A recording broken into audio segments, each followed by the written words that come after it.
মুহররম শব্দের অর্থই হলো সম্মানিত। সহজ করে বলতে চাইলে বলতে পারি রমজানের পরে সবচেয়ে শ্রেষ্ঠ মাস হলো এই মুহররম মাস। মুহররম মাসের একটি বিশেষ করণীয় আছে, আর সেই করণীয়টা হলো এই মাস আমরা সংক্ষেপে আজকে জেনে নিব যে মুহররম মাসের কি গুরুত্ব কোরআন এবং হাদিসের দৃষ্টিতে আছে এবং এই মাস উপলক্ষে একজন মুমিনের জন্য কি কি করণীয় আছে, আর এই মাস উপলক্ষে একজন মুমিনের জন্য কি কি বর্জনীয় আছে।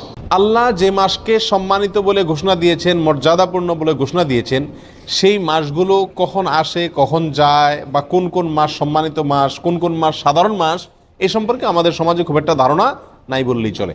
আমরা এখানে যারা আছি আমরাও বেশিরভাগ লোক জানি না কোনটা সম্মানিত মাস আর কোনটা সাধারণ মাস, ঠিক না ভাই? ঠিক। অথচ কোরআনে কারিমে আল্লাহ সুবহানাহু ওয়া তাআলা এই সম্মানিত মাস সম্পর্কে বেশ কয়েকটি আয়াতে বিস্তারিত বিবরণ উল্লেখ করেছেন। নবী সাল্লাল্লাহু আলাইহি ওয়াসাল্লাম একাধিক হাদিসে